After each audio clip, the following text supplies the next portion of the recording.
Chapter 1, Flicker and Shadow. Rain, relentless and cold, painted the city in smears of neon and grime. It slicked the permacrete of the Spire District walkways, turning reflections into fractured, watery ghosts of the towering corporate monoliths above. Kael pressed deeper into the inadequate shelter of a data kiosk awning, the rhythmic drumming on the plastic canopy echoing the frantic pulse behind his own eyes. He could still see it, Lysander's body, rigid as durasteel, jerking violently on the polished floor of the Synergenica Labs cafeteria. Not a scream, but a choked, wet gurgle. Then silence, profound and terrifying, punctuated only by the frantic beeping of a cortical monitor flatlining. The memory was a fresh wound, raw and throbbing, superimposed over the indifferent bustle of the wet street. He'd helped build the CortexLink. He'd sold the dream of seamless connection, of augmented reality overlays enriching every moment.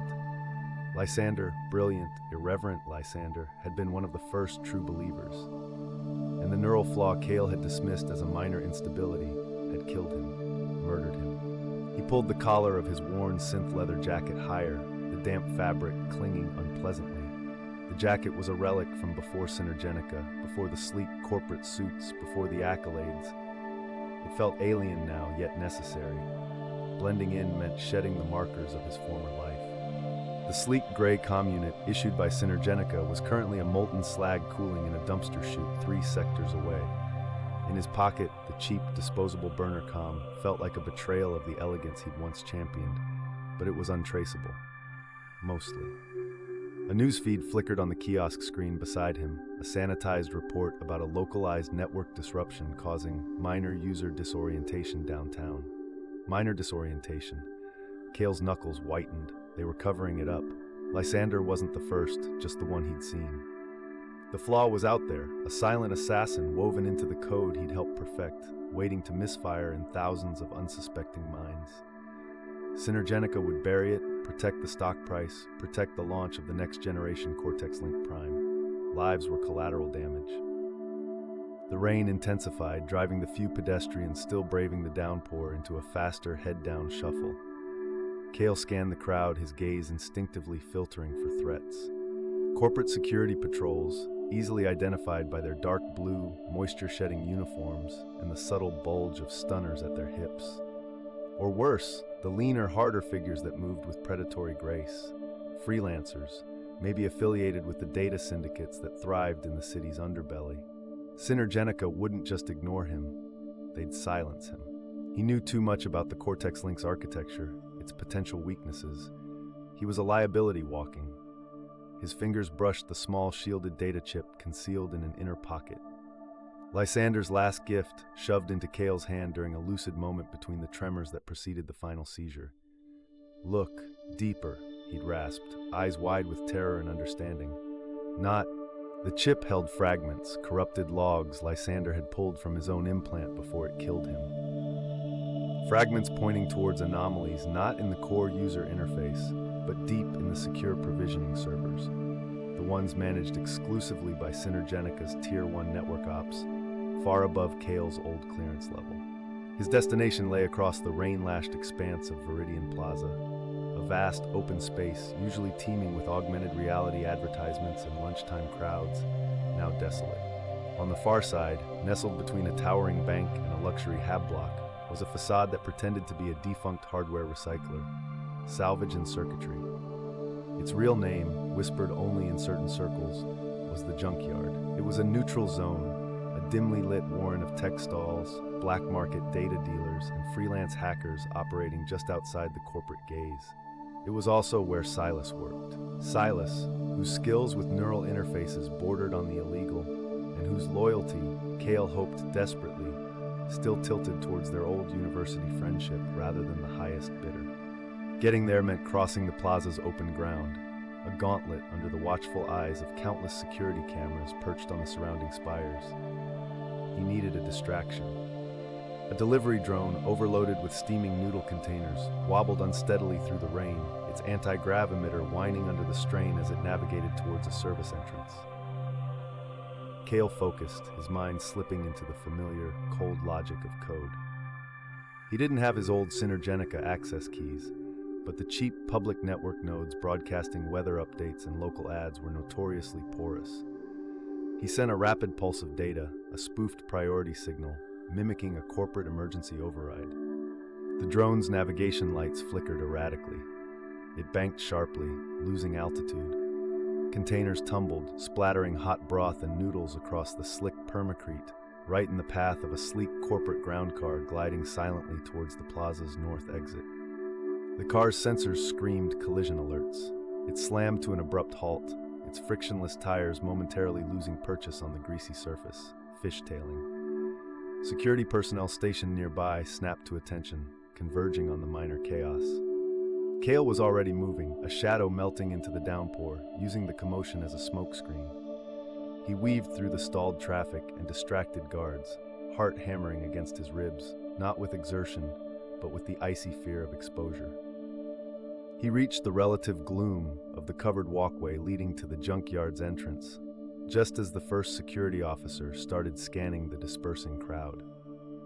The heavy reinforced door, scarred and stained with decades of grime, slid open with a reluctant hydraulic hiss, revealing a cavernous space thick with the acrid tang of ozone, hot solder, and stale synth calf.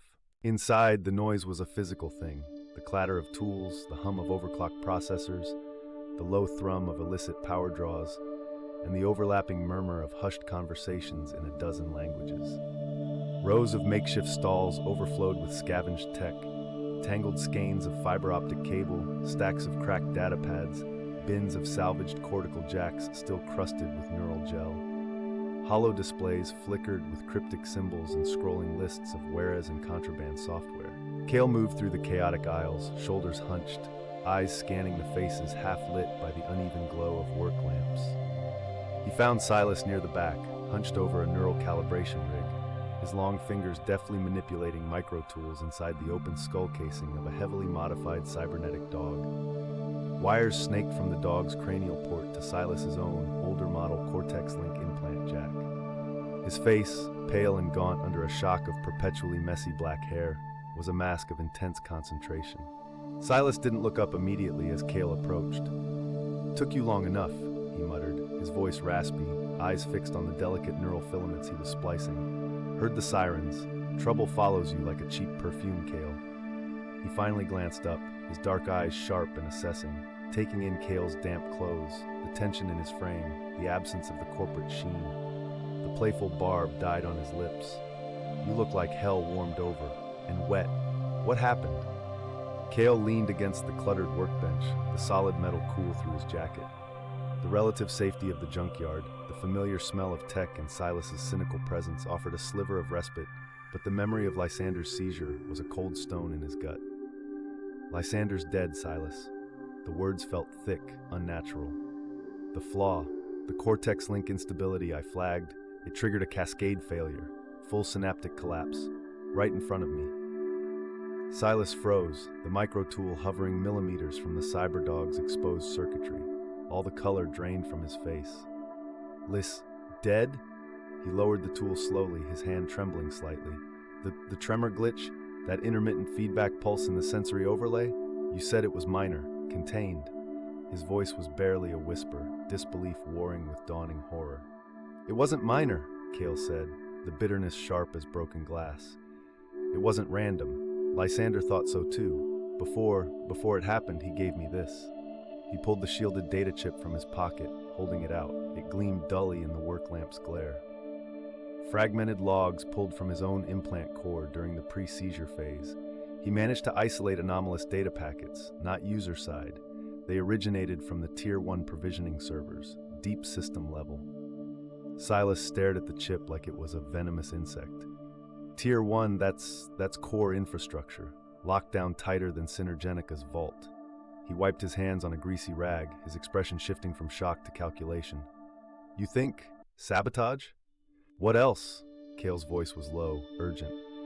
"A flaw that specific, bypassing standard diagnostics, targeting provisioning protocols, it reeks of an inside job, or a targeted hack Synergenica missed, or," his jaw tightened, "one they deliberately ignored. Lysander found it, and it killed him for looking." He pushed the chip towards Silas. "I need to know what's on this, Silas. Really know." Who sent those packets? What was their payload? How deep does this go? Synergenica's covering it up. They'll scrub everything. This chip, it's the only proof. And they're hunting me. I triggered every alarm bolting from the lab. Silas picked up the chip, turning it over in his long fingers.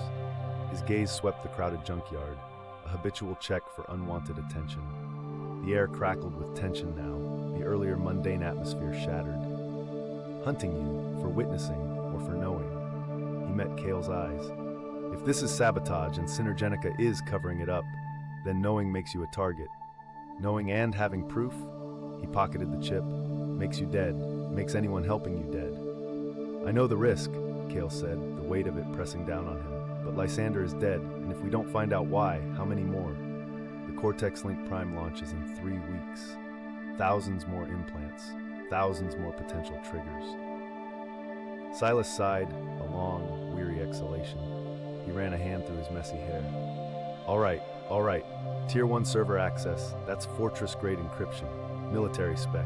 Even with Lysander's fragments, it's a needle in a haystack made of lasers.